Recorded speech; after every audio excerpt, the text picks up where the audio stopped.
Hi student, कैसे हैं आप। My name is Vidyasagar Srivastava.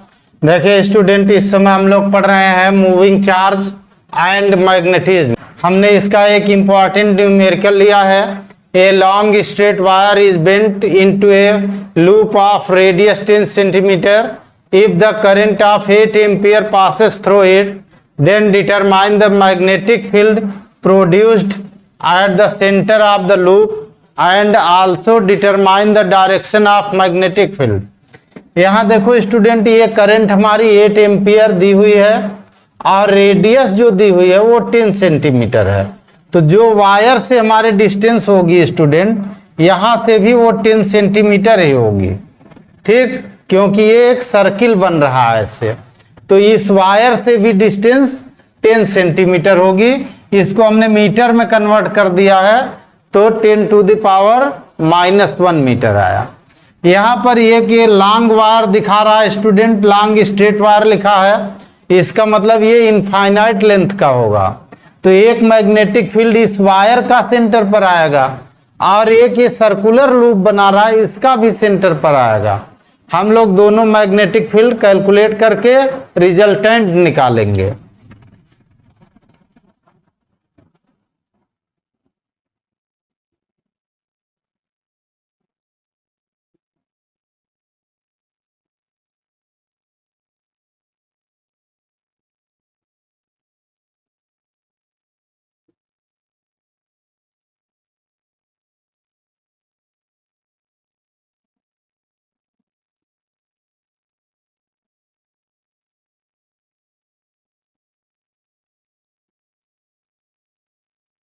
Magnetic field at the centre O due to long straight wire.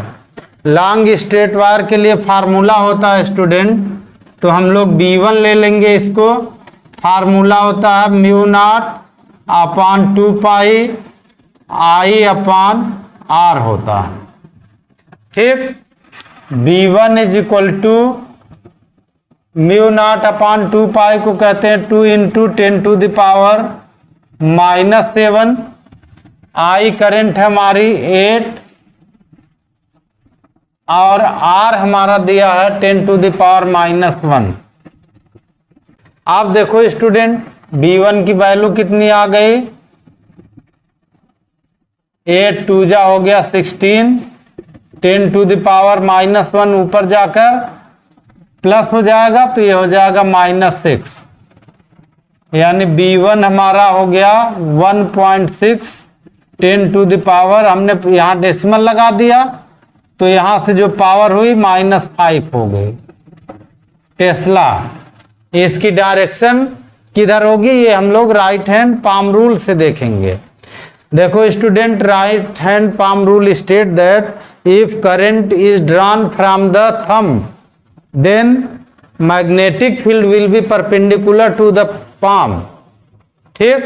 तो यहाँ पे देखो स्टूडेंट, थंब से करंट ड्रा करो स्ट्रेट वायर के लिए, ऐसे होगा। देखिए थंब से करंट ड्रा हो रही है ऐसे, देखिए उस कंडीशन में जो हमारा मैग्नेटिक फील्ड है ये पाम के परपेंडिकुलर होगा। तो यहाँ ऐसे हम देखें तो ये परपेंडिकुलर इनसाइड होगा, ठीक।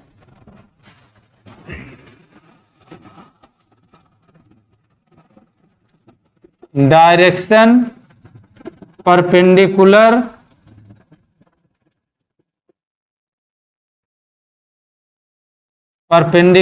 टू द प्लेन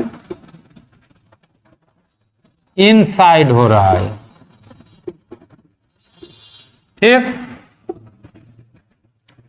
अब हम लोग सर्कुलर पार्ट का देखते हैं।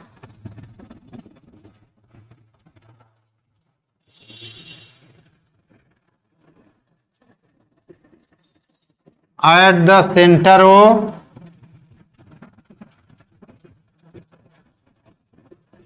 due to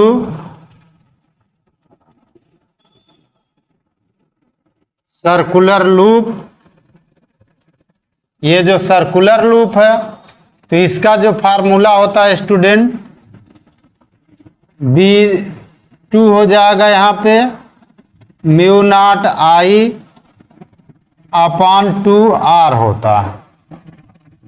ठीक, म्यू नॉट हमारा होता है 4 पाई 10 टू द पावर -7, आई हमारा दे रखा है 8, अपॉन हो गया 2 10 टू द पावर -1 आर दे रखा है। 2 से ये कैंसिल हो गया, 4 हो गया, यानी B2 हमारा आ गया, ये हो गया 4 4 जा 16,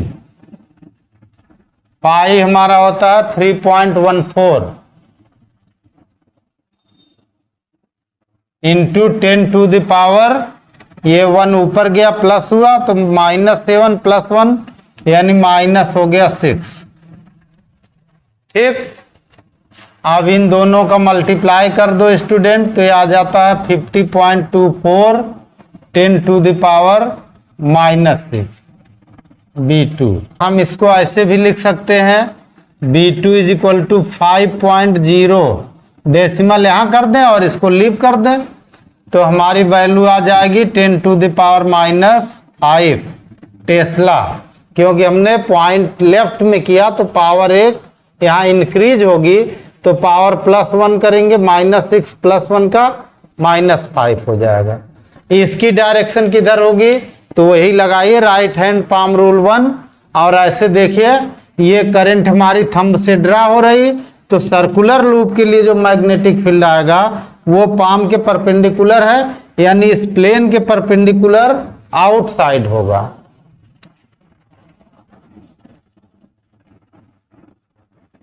direction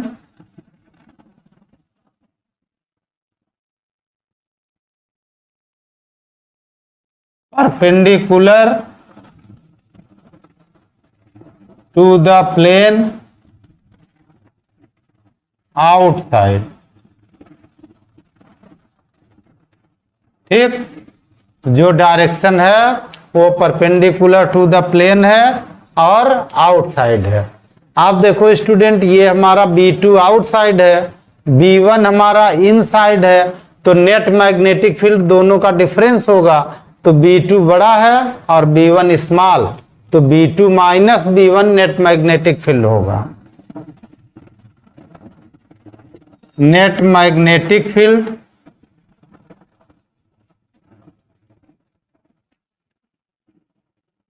at the centre O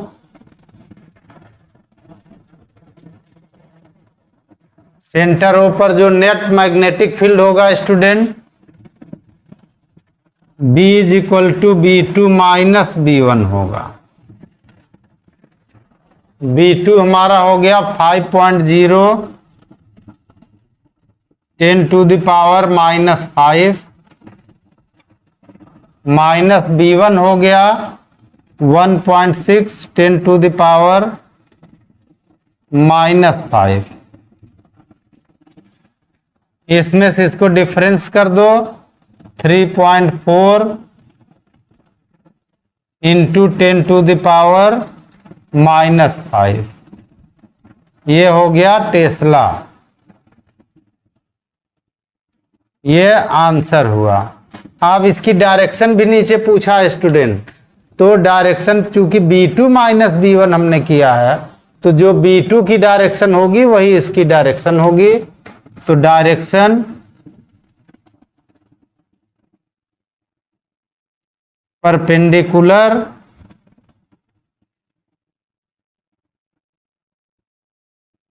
perpendicular to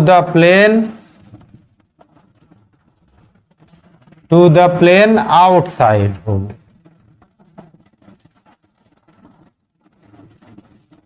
okay student, आप हमारा चैनल देखते रहिए, लाइक और सब्सक्राइब करते रहिए और अपना ज्ञान बढ़ाते रहिए। Good day students.